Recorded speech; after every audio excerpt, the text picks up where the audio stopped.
Okay guys, so today we're going to talk about ways of making money. So many different ways. I'm going to go through some of my favourite ways, and they should sort of give you a little bit more money in your pocket. And they're not designed. These are not sort of designed to sort of give you a different wage or anything like this. They're just supposed to sort of increase what's in your pocket, basically. All right. So if you're looking for sort of ways to sort of make more and more money, this is probably not for you. But if you want to just sort of give yourself a bit of a boost, so you can afford to holiday well and just have a few of the luxuries in life, then this is definitely for you. Okay. Right. So. So many, when I hear people sort of saying to me, money's tight, I can't afford this holiday, or I can't afford that, I'm always sort of wondering, why not? Certainly, if you live in, in Europe, there's always so many different ways of sort of making money in Europe, it's all out there for you. You just have to go online and you can basically figure out so many different ways, okay? And there'll be something out there for you personally. All right. So let's go through some of the easiest sort of ways of doing this. Let me just have a look. Okay, let's go one by one. Okay. One of the easiest ways, just to make a little bit more money, is to actually use a credit card.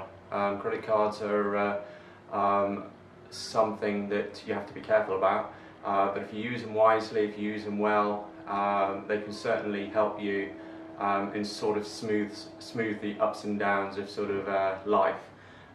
So one of the things that I do is I use cashback cards, credit cards, things like Amex. They give you a percentage of everything that you spend back. So typically it's sort of 0.5%. Doesn't sound a lot, but at the end of the year, if you're a big spender like me, it can actually be a few hundred to a few £1,000s back. In terms of cashback, which is quite nice. I mean, it's just an added bonus. I'm not saying it's going to change your life, but at least it will. At the end of the year, come Christmas time, New Year's time, you get that extra cashback going back into your account, and it's just sort of paid for a few items that you've maybe spent on. Okay, so get yourself a good cashback card. Make sure that you pay it in full. That really helps. One thing that you can do is you can actually have, if you're clever about this and you use your credit cards wisely, what you could do is you could actually have a cashback card.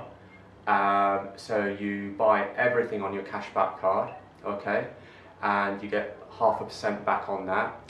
Then what you do is you have, parallel to that, simultaneously, you have another credit card, which is a 0% card for 24 months or 18 months, okay?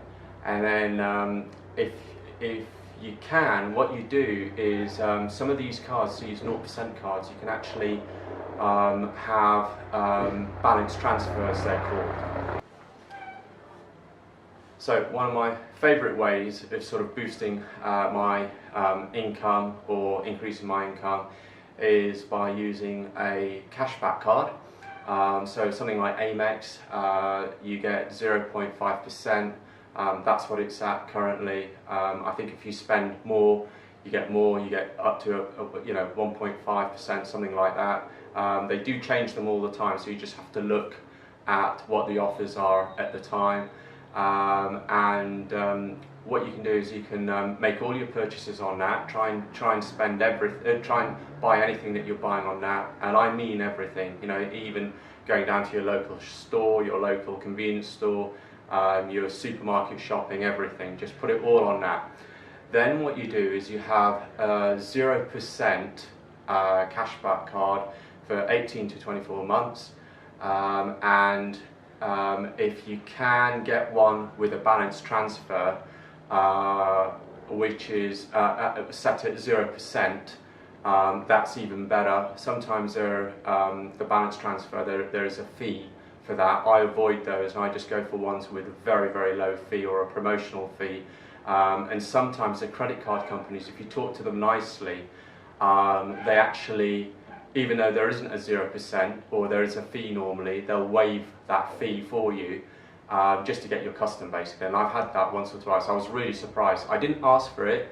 I kind of sort of spoke to someone, and as I was umming and ahhing, they suggested it, and it went from there basically. So I ended up with a 0%, a card with that was cashback, Amex, and I ended up with running parallel to that a 0% card, a MasterCard, and that allowed me to do balance transfers with no fee. Okay. And that's the crucial thing. So then what you do is you buy everything on your Amex card, and you make sure that you're paying that. You're paying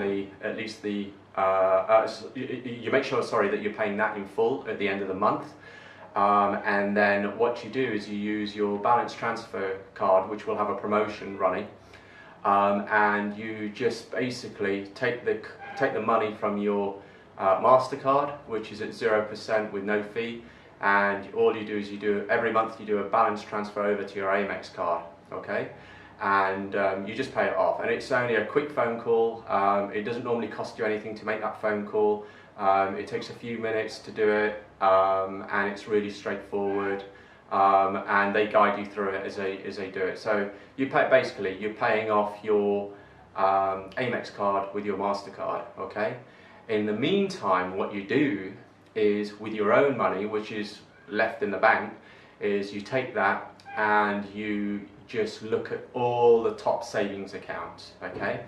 Now, your top savings accounts, now these days, saving interest rates are so low, it's extremely difficult to get really good rates. But if you look around, what you'll see some promotional rates possibly on some accounts, some current accounts. You might even see some regular savers as well, okay, with higher rates, and you might even see children's accounts with higher rates.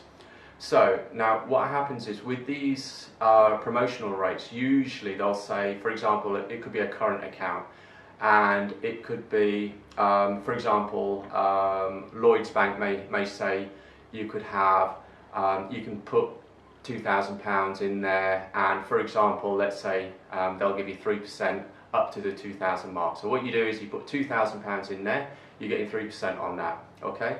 And then you go to then you look at a different bank, and you, for example, Santander, let's say they're doing 2%, okay? So you put in, they're doing 2%, and that's up to another 2,000. So you put 2,000 into Santander.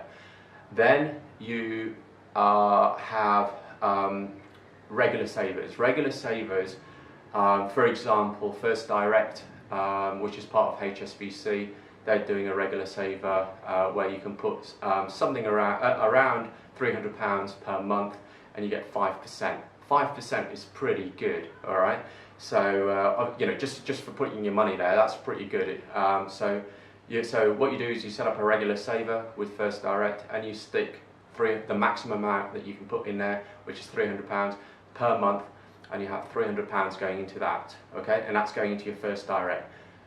Then you look for another regular saver, for example, M&S, they've got another 5% on that. So you go and open that up, you can put 250 into that, put 250 each month into your M&S regular saver. So now you've got a First Direct, which is giving you 5% on £300. You've got your M&S, which is giving you 5% on £250. Then you open up a Santander, not current account because you've already got that, but you open up a Santander regular saver, and that regular saver you can put £250, something like that, into it, and again that gives you 5%. So that's another 5% that you're getting on that £250. So now, if you think about what's happening, you've now got 300 plus 250 plus another 250. and they're all earning you 5%. They're not earning you the measly 2% or 1%, they're actually earning you 5%, okay? Obviously you can only put a small amount in there each month, but the total amount, you know, what you've got invested is quite high.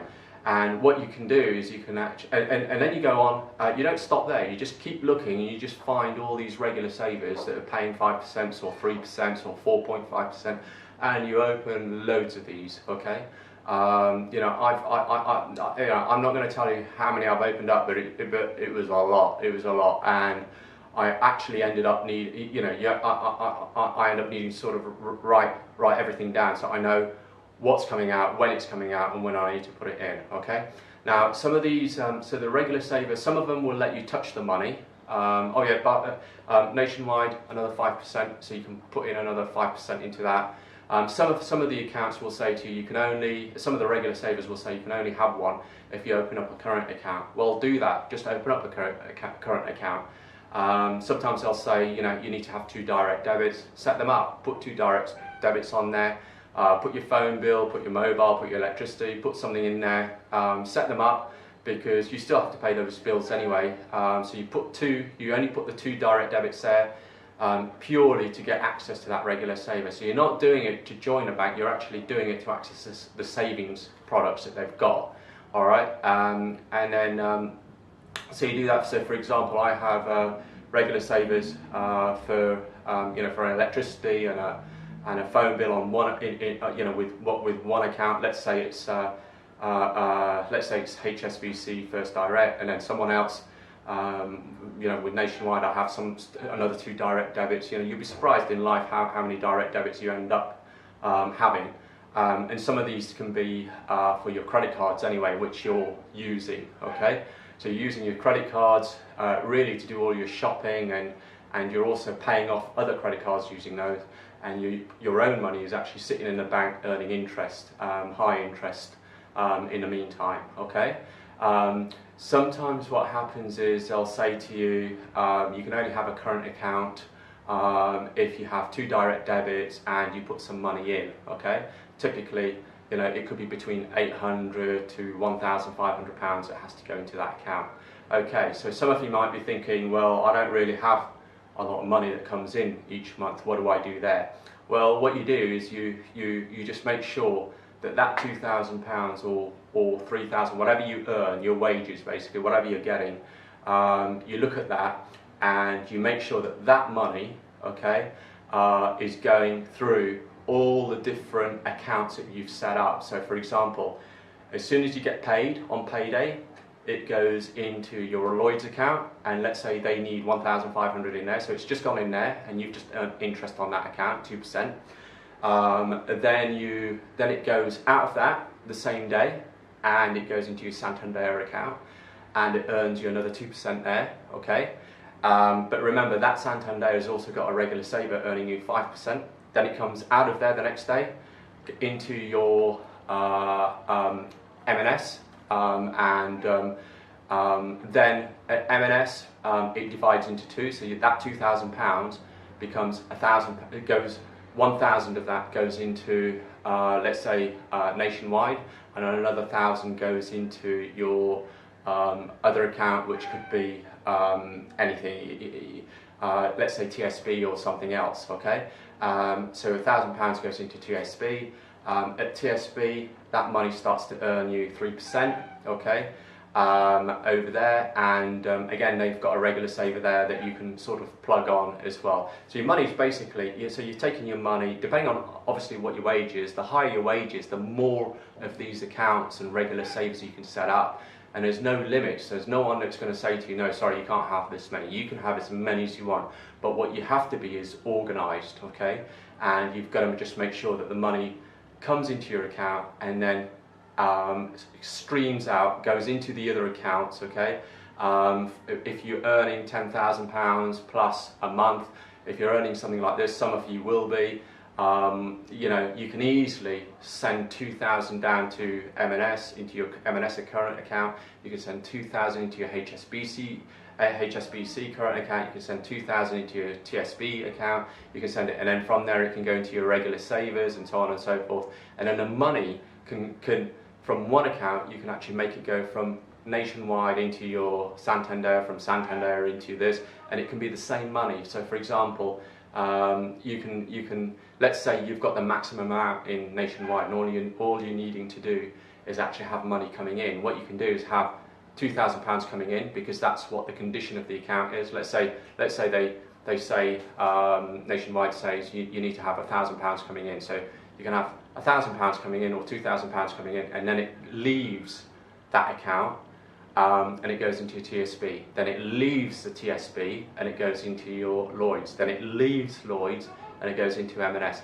It's the same money, it's the same £2,000 or £1,000, it's going into the same, into all these different accounts. It's just looping round, going round and round in a circle, and all it means is that you're actually able to meet all the conditions for each bank. And your money, some of that money will go into regular savers, some of it will be used to top up your current accounts, and making sure that you've got your money is at the highest interest rate one. So fill up all your regular savers at 5% first, then fill up the current accounts at 2% or 3%. You know, just have it as a hierarchy. Make sure that your money is where it's earning the most interest. Now, depending on where you live, obviously there'll be different tax considerations. You know, in some countries you only pay tax after you earn a certain amount of interest. Okay, for the vast majority of people, that it's not going to be an issue, because you know you're not going to be earning huge amounts to have to declare all of that. But for others, you will have to obviously declare some of that money, or all of that money, depending on your circumstances. Okay, and also you can have the money going round and round and round, and then once it's gone round, it also goes into an ISA or some other tax-saving vehicle. But first of all, you use that money before it actually goes into that. You're using that money to actually meet conditions, that you've got these regular savers up and running, and as soon as you've filled up all these regular savers, it's then been dumped into a tax-saving ISA or something else. You know, different countries have got, you know, different names for these sort of products, but basically a tax-efficient sort of account. Okay, you worked hard for your money. You want to try and keep as much of it as possible. You know, you might be like me, and you might prefer giving to charity directly. You know, so I sometimes, some of the interest that I earn, I just completely give it to charity or you know, so, but it's entirely up to you. Sometimes I do these things just for a bit of fun, really, and anything I get from it is just a bonus, and I'm quite happy giving it away, so it's not a problem. So that's one way. So use your credit cards. Use your credit cards wisely. Always make sure they're paid up on time. Okay, the minimum amounts. When you've got your 0% on a MasterCard, for example, just pay the minimum amount and keep your money in your own current accounts, or keep it in savings account, but make sure the minimum is there, and make sure you're able to pay it in full before that the promotional rate finishes. Remember, you only have 2 years. When that promotional rate finishes, what you can do is about 6 months before, 6 to 9 months before, start looking for another card with a 0%. Okay, don't leave it to the last minute, because sometimes those offers are not there. Start looking for another card, a 0% card, and then what you do is you take that debt from one MasterCard that's with one particular company, and you transfer it over with a 0% transfer. Try and negotiate that if you can, or find one that's got one. Some banks will have a promotional rate on their balance transfer fees, so it's cut in half, or they give you some money back, which effectively pays for the transfer fee. So just try and pick those so that you're constantly working at an efficient rate, and you know, and the banks are not sort of grabbing your money as you make these transfers over. Okay, so as soon as your 24 months is up, all you need to do is just make sure, 9 months before that before the 18-month 0% is up, all you need to do is just make sure that you have your other credit card ready, the balance transfer is ready, it's all been agreed, your credit limit agreed, and you basically shift everything over to that new card, and then you start all over again. Okay, so your Amex card is always giving you that 0%, that 0.5% or 1% cash back depending on your spending. Remember, it's tiered normally, so it depends on your spending. So the more you spend on Amex or another card, you know, MasterCard sometimes has it as well. They have a cashback facility, and some stores have it as well. Some banks have it. So just look for these. Look for the cashback cards. They're really, really good.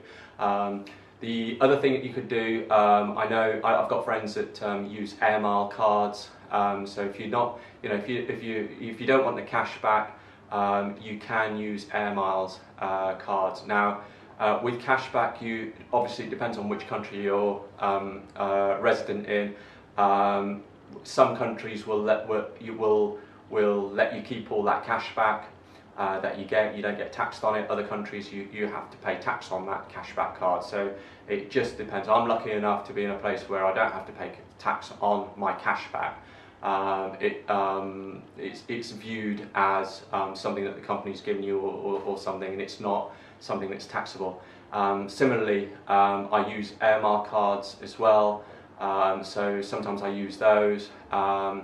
And with Air Miles, you know, some people like those because obviously, you know, you can spend Air Miles, you know, for holidays for you and a family and so on, and take them to great places. I've had friends sort of, you know, pay for the whole holiday just using their Air Miles. So, you know, just recapping,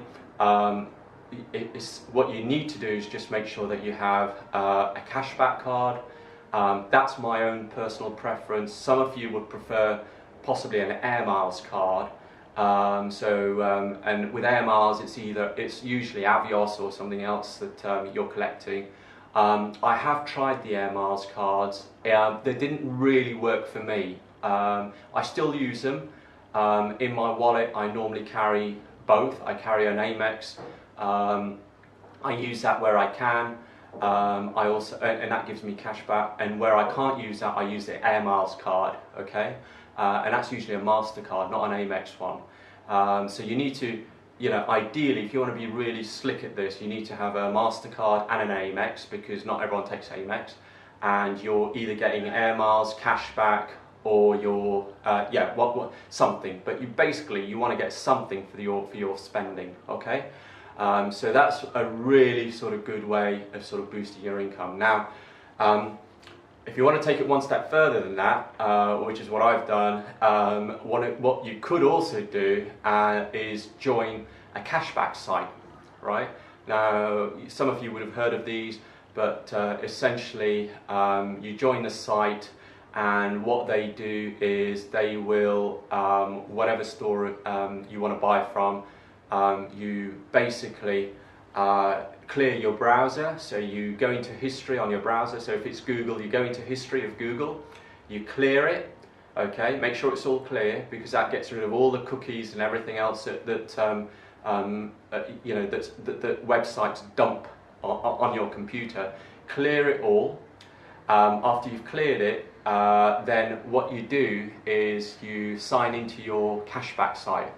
You can use things like Top Cashback sites. Top Cashback, I think, is one. Quidco is another. There's loads of them out there. You know, I quite like Quidco. I've used it for a while. I've not really had too many issues with it. And so what you do is you set up an account with one of these cashback sites, and you sign in, and lo and behold, you should be able to find the store or the company you're wanting to make a purchase from.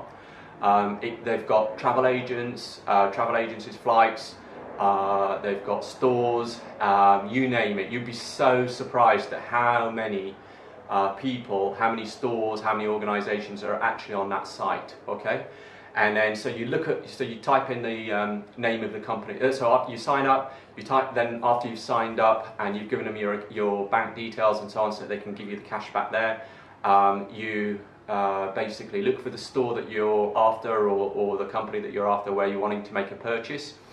You use that, and then you find a percent, and then you'll find it. Once you've found it, or you find a similar company that does the same thing, you can see the cashback that's on there that's available. And it can be anything from 0.5% to 10% off. So then what you do is you remember, before you make the purchase, make sure that you've cleared your browser history, because what you need to do that just so that everything tracks and your cashback tracks, because otherwise what can happen is that the company can say, hold on a minute, this isn't a new customer, or this isn't this, or we haven't, we've got no record of this, or they didn't use your cashback site. So make sure you've cleared your website, your web browser. You go into your cashback site, like Quidco or Top Cashback, and then once you've gone into it, you find the store or the organisation you want to make a purchase from, and then you simply find the relevant code for that, a cashback code, and you click from the Quidco or from the cashback site. You click on there, and it will take you straight through to the company that you want to make a purchase, and then you just make a purchase in the usual way. Now, if you think about what's happened here, let's say, for example, it's a store, okay, a shop, and they're offering you 10%, and this has happened to me, okay. So the store is offering me 10% because I'm using that cashback site, all right. If I went direct to them, I'd pay full price, but because I'm using this cashback site, I'm going to get 10%. So I go into my cashback site, I get 10%. I then use the cashback site. From the cashback site, it takes me to the store. At the store, I make my purchase. Usually, I'll use my Amex card, okay, if I can, and that'll give me 0.5%, okay, at least 0.5% back, okay. If I can't use my Amex card, I'll use my MasterCard with Air Miles, or I'll use a 0% card, which means I don't have to pay for the items straight away. All right.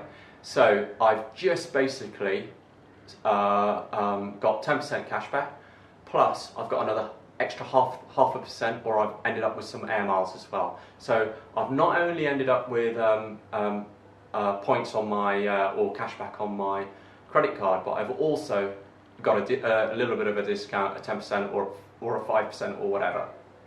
But I use that cashback for everything. So, if I'm buying a pair of shoes, I'll see them in the store or whatever, and then if I don't need them desperately straight away, I'll use that cashback site, and away we go. And you can use it on your mobile. You can even make the purchase on your mobile after you've seen the stuff in the shop. Make the purchase straight away. Sometimes I feel a bit guilty about doing it like that, and what I do is I reward the store by doing a click and collect through that particular store, just to make sure that those stores are around. One of my fears is, obviously, if we're all doing this, then some of these businesses could end up with no business, and it is nice to be able to go to a high street. So by doing it like a click and collect, you're kind of making sure that they're still there, the bricks and mortars are still there, and your order's going through there, and you're kind of telling the organisation, well, I actually saw it there. I made the purchase through the cashback site because I got a discount through that, and I'm part of that organisation. But I made the collection in person at the store, and I do a click and collect, especially for low value goods, because that saves me having to sort of pay for postage and so on and so forth. I'm not a great fan for paying for postage. Don't like that. I don't think a lot of people enjoy doing that. So do a simple click and collect if you've got that service in your country, and away you go.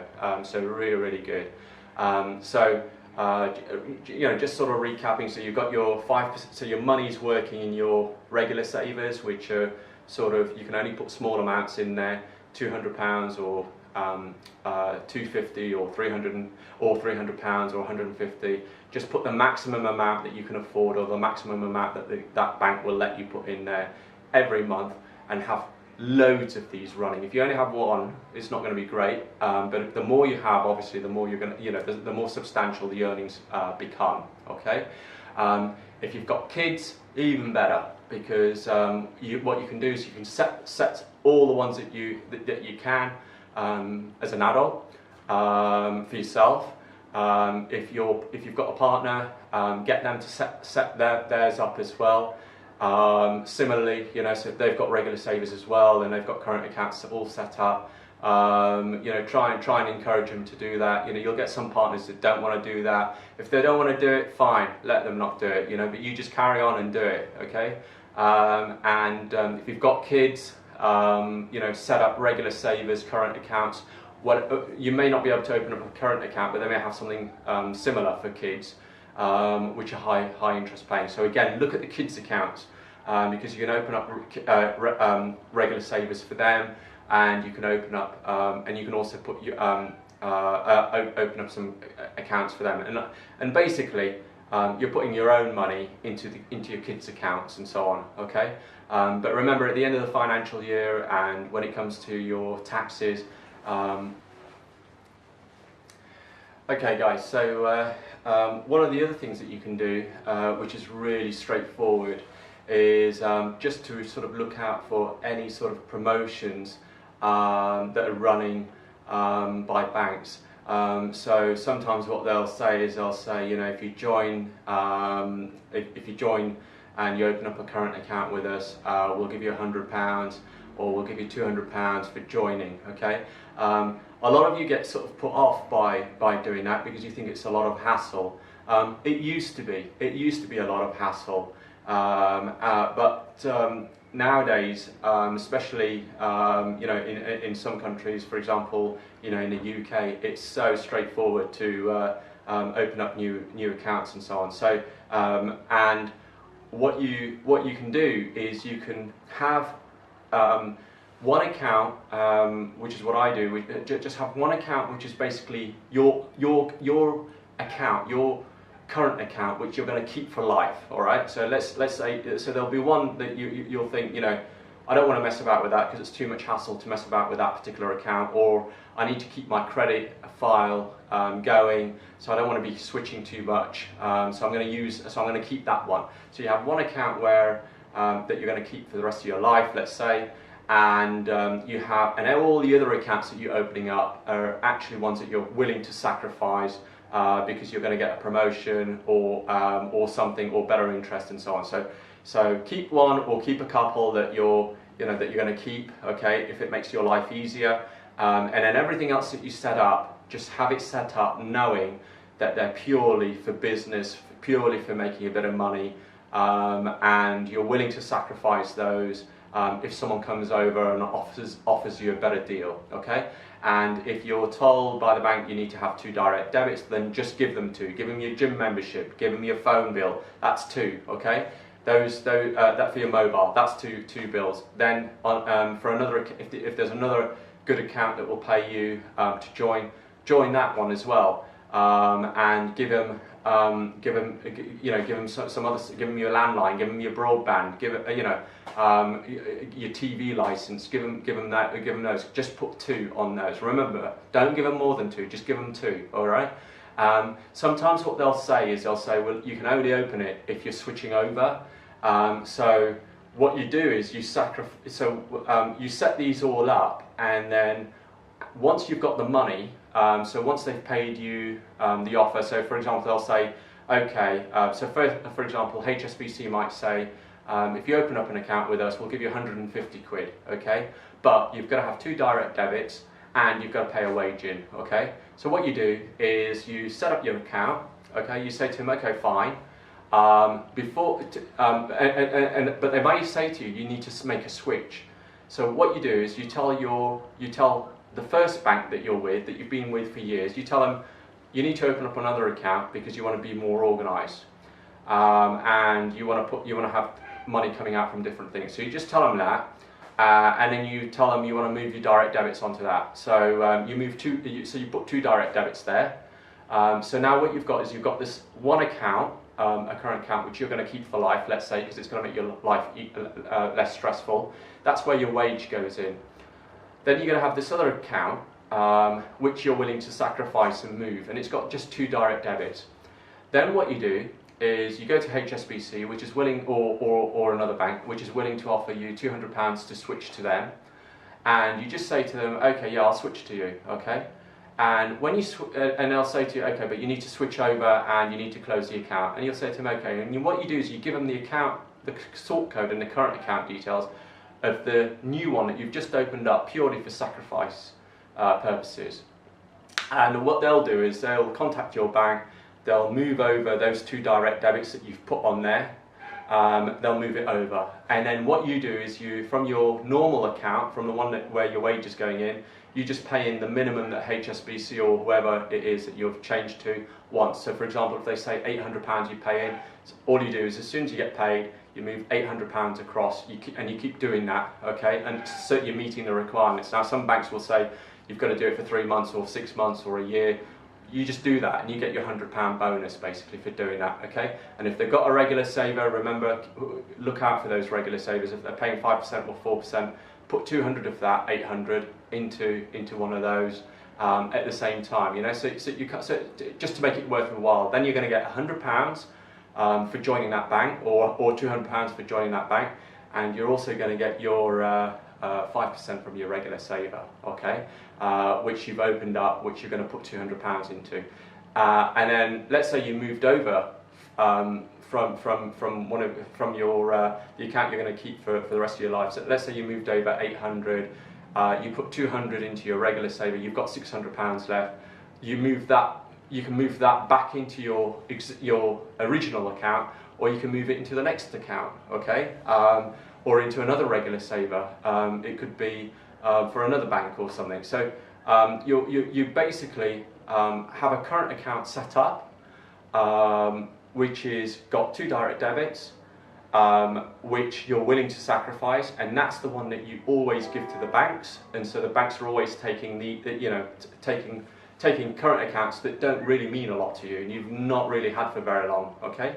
So you move it over, switch over, HSBC gives you £100 after 3 months or after 6 months, and then if you like them and you like the regular saver, you keep that one. Then along comes Nationwide or another bank, or and they say, you know what, if you come to us, we'll give you 200 quid or we'll give you £100. You say, okay, fine. So you go back to your original bank, let's say. Sometimes you'll find that the original bank, where you'd actually ask them to open up an extra account, the one that you were willing to sacrifice, sometimes things get moved over, but the account actually still remains open, that particular one, okay?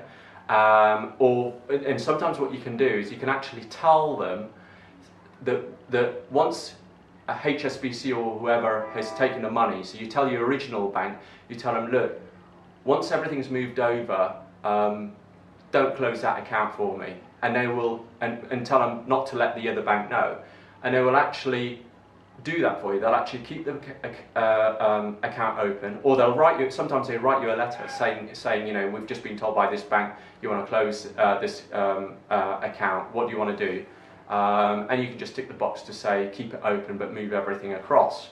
And they'll do that. They'll actually move everything across a direct debit, so HSBC is opened up, and then you actually can, you've still got that current account open. But even if it's closed, all you do is you phone them up again and tell them, by the way, I'm trying to get organised. Same sort of thing as you said before.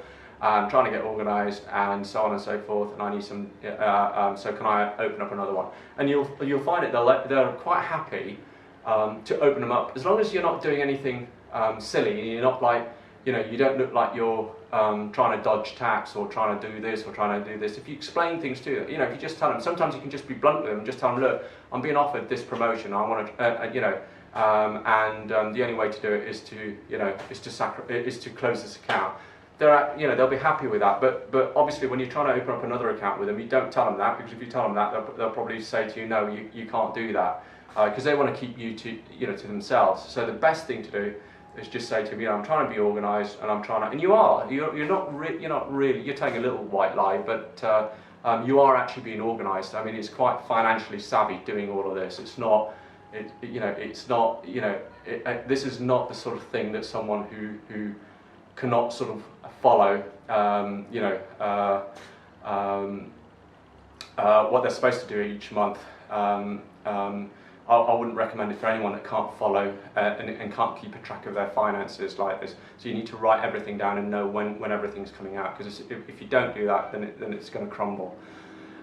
So basically, open up as many as open up these accounts. Use the account that you're going to keep for the rest of your life. Let them keep opening up accounts. If they don't let you do that, then one of the others that you've joined, let them do that. Tell them, for example, if you've just made some money out of HSBC and you've opened up an account with them, get them to open up another account for you. If one bank says no, don't take that as a no from everybody. Just go to the next bank and just say to them, do you mind opening up another account for me? I'm trying to be organised and so on. They'll open up one, and then what you do is you go to Nationwide. Nationwide will offer you £100 to join them. Stick to direct debits there. You'll be surprised at how many direct debit standing orders that you have. Stick a direct debit or standing orders, whatever that condition is. Stick 2 on there if that's what they're asking for, and then tell Nationwide that you're happy to move over, and give them the account details from HSBC. This new account that you've just opened up, give them those details. They'll move it across, and then you start paying your wage. You move your money, you move your wage from the account that you're keeping for life. You move that money across, if it's whatever Nationwide wants or or whatever the bank wants. If they want £1,000, move £1,000. As soon as you get paid, move £1,000 there. Move another £1,000 to HSBC. Or move £1,000 to HSBC, then the next day move it across to your Nationwide, okay? So that basically it's the same money that started off in one account that you're keeping for life, and then it's moved over to HSBC, who were willing to give you £100 for opening up an account with them, and then you move it over to Nationwide, who's giving you another £100 to open up an account with them, and then you move it over to another provider, Santander or whoever, and they're giving you another £100 to open an account with them. Okay, and all of a sudden you'll find that you've got and remember, you do that, and always look for any regular savers, any sort of high interest accounts that they may have. Always aim for those. So your aim should always be for the maximum you can get from the current accounts, and also the maximum you can get from the regular savers. Okay. And if there's any kids regular savers, always look for those. So you're looking for 3, and if there's partners that can do this, you can also get your partners to try and do this. Not all, again, I've mentioned this a few times. Sometimes your partners are not keen. Just do it yourself, okay? Do it yourself, and then you'll have money. And you know what? When you're able to afford a holiday and they can't, they'll wonder why. And at some point in the future, they might actually start doing what you're doing, okay? Or they'll end up living off what you're, off your earnings, okay? But you'll have a great life, you'll have some great moments and whatever. It's just one of those things that you can do. This isn't for everybody. Some people, just can't get their heads around, doing all of this kind of thing. And if they can't, then they can't. I think it's really straightforward. I don't think it's difficult. I think, and like I said, the more you earn, the easier it becomes. And just keep moving your money round and round and round, and then dumping it in some tax efficient ISA or something once you're finished with it, basically. All right. Keep a track of it all. Okay. Make sure, for tax purposes, make sure that that you've got records for everything. If you move money, if you're moving any cash around. Some of you may find it easy to move cash around. If you're doing that, make sure you're getting slips from the bank, printed slips. Put them in, file them away, so that for tax purposes, if anyone comes up to you and says, where did that money come from, you can say, oh yeah, I took it from here, or I took it from there, and so you're organised, and it's good, and it's good for you as well. So keeping good records of sort of what's going on and what's happening, and no one will say anything to you if you have to move cash around or whatever, as long as you can show where it came from, where it's gone to. And the amount and the date, then it's fine. So just get printed sheets or a printed receipt from the bank if you do make any cash payments, okay? But really straightforward ways of sort of boosting your income, and that's by opening current accounts, for promotions that banks are running, opening up regular savers, and high interest and regular savers for kids if you've got kids, current accounts, high interest ones, use those. If they're high interest savings accounts, use those as well. and make the money. So if you can only afford to move £1,000, make that £1,000 go a long way by just moving that same £1,000, one day into one account, and maybe 1 or 2 days later it moves into the next. 1 or 2 days later it moves into the next. Remember to factor in any weekends as well, because obviously at the weekends things are a bit different with banks. So just maybe leave the money for 3 days or so in each account, just in case there's a weekend or a bank holiday, just so that you're not. But just to make sure that you're not going to end up not meeting the requirements for that account. So you've just got to make sure that you're meeting the requirements of every account, and that's why you've got to be organised. You've got to write things down. You've got to think about bank holidays, weekends, and so on and so forth, and get all of those in. Okay. So some of you guys might be thinking, well, I don't earn a lot, don't have a lot of money. What can I do? It's great if you've got the money, because you can sort of move your money around different banks, and and regular savers, just creaming off all the interest, basically, making as much as you can. Well, even if you don't have money, you can still do things, because things like the banks run promotions all the time. When they're running a promotion, they'll offer you, if you open up a current account, some banks will offer you £100 or £200 or £150. So that's your start. You can do that. You can quite easily do that. Set up some. They may say to you, you need to have 2 direct debits. So just make sure you've got those, or standing orders. In this day and age, you have those anyway. I mean, if you look at your accounts, you probably have loads of stuff coming out, if you're like me. So just get that £100, get the £150.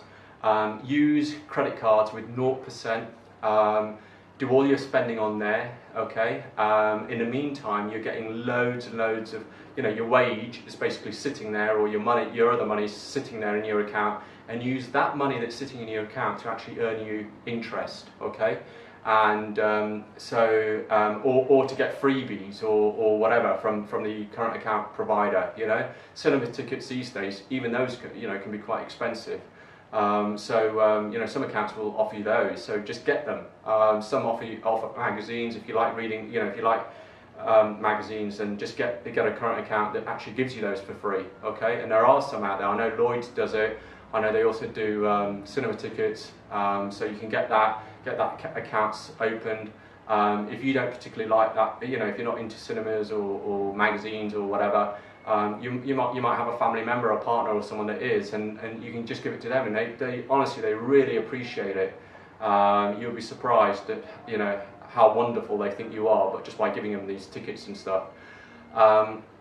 But you should have a 0% card. Remember to keep some money aside so that you're able to pay that bill at the end of the promotional period, so 6 months or 9 months. And try and get that promotional period for as long as possible, okay, 18 months if possible. Sometimes what happens is the banks will sort of send you a letter, and they'll just say something along the lines of, this is your credit limit, and they'll give you like a really low credit limit, which you can't really do much with. What you can do, especially if it's a free phone number, just pick up the phone them up, talk to them, explain to them why you think that's quite low. Before you make any purchases on that card, just tell them you think that that's quite low or whatever, and can they please increase it. Some banks, just by making that call, they will actually, they'll talk to you, and they'll just say, okay, what assets do you have? What other commitments do you have? They'll go through a whole list of things with you, and then after they've gone through that with you, they're quite happy increasing it by thousands of pounds more. But they just want to know that you can basically afford, to make the payments, or you've got a way of affording it.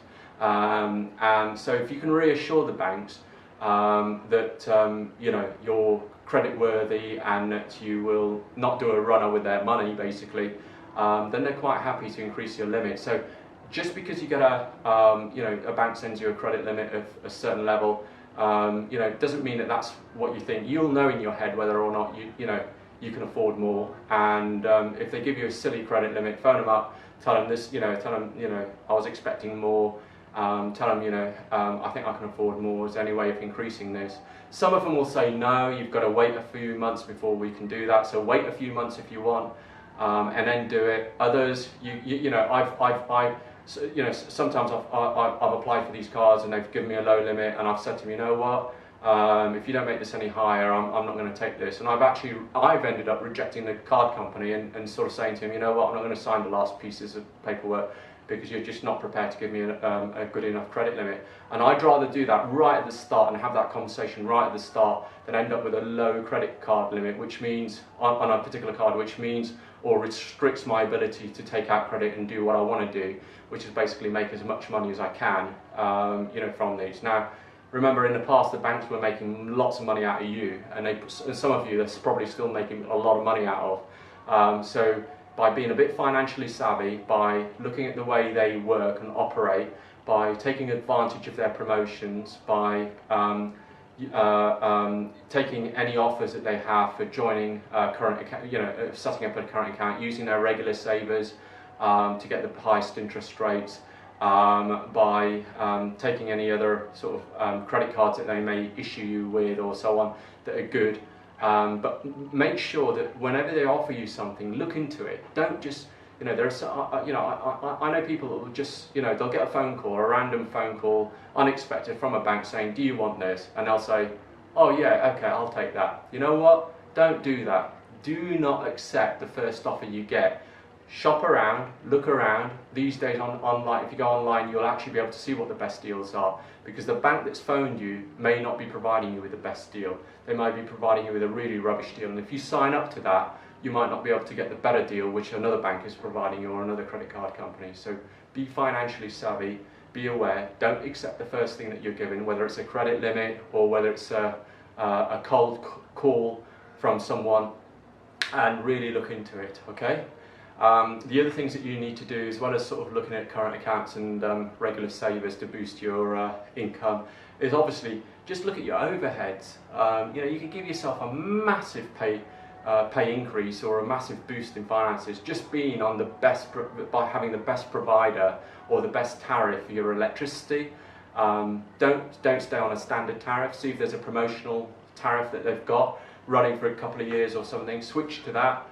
You could save a few £100s just by switching your electricity.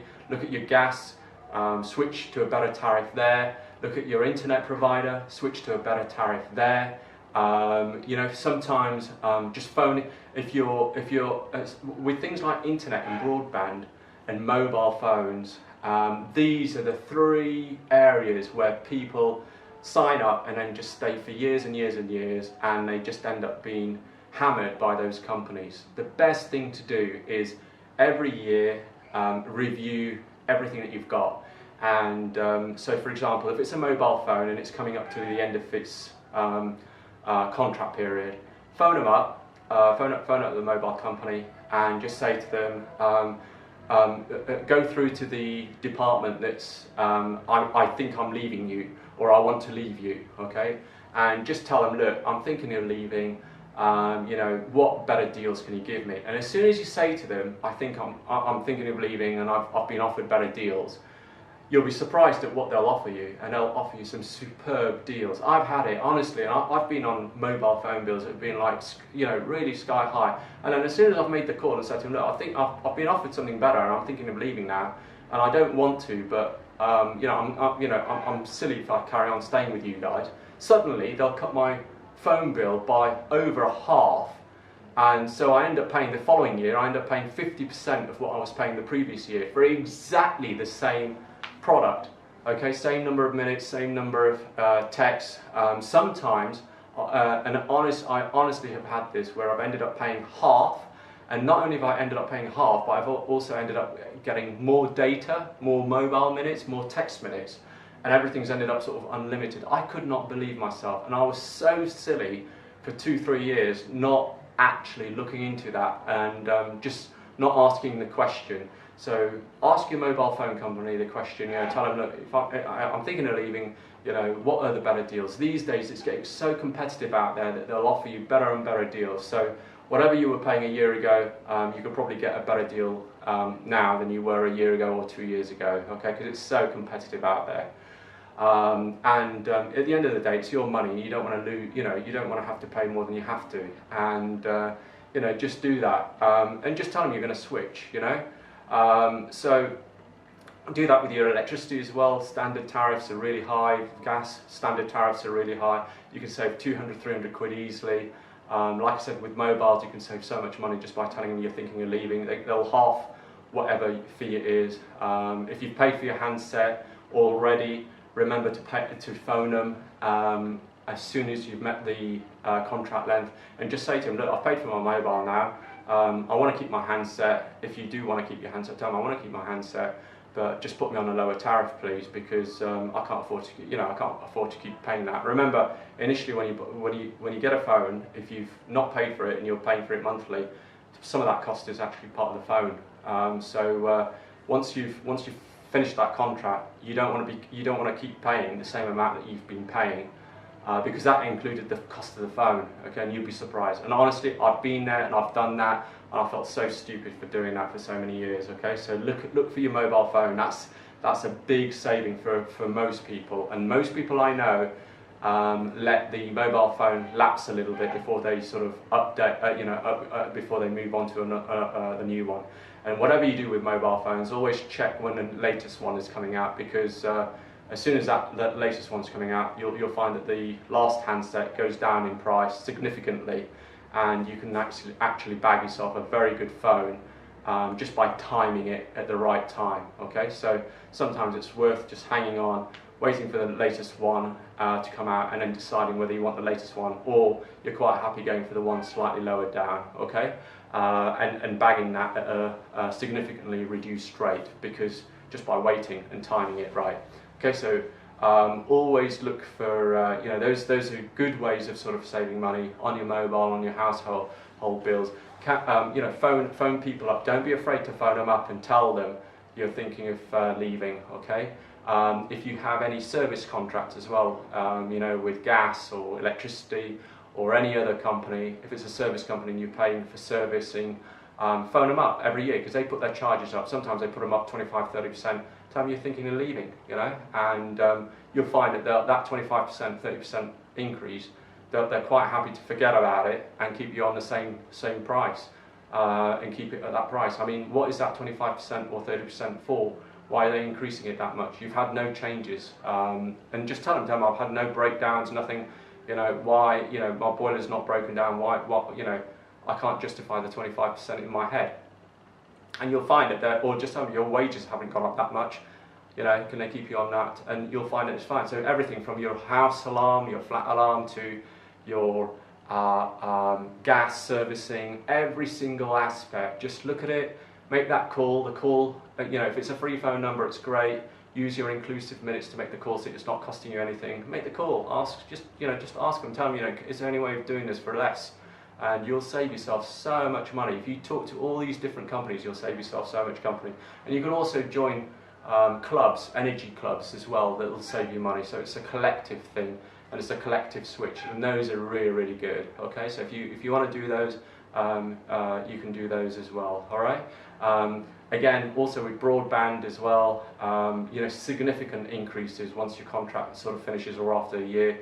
Phone them up, tell them I'm thinking of leaving, and lo and behold, they'll drop the price. They may even half what you were paying the previous year, and just to keep you on. Okay, or they may bump up your package. So sometimes they may not reduce the price, but they may actually give you extra benefits that you'll think, I can use that, higher speeds or whatever. A new unit, something like that. Just get something out of it, okay? And then it feels like your money's going even further, and it's a boost, okay? Remember, if someone gives you something free, you've basically not paid for it. So that's a saving, and that's money in your pocket, and it's as though you've gained something from it, okay? So look out for all these things. Also, if you get offered anything, sometimes companies will offer you something.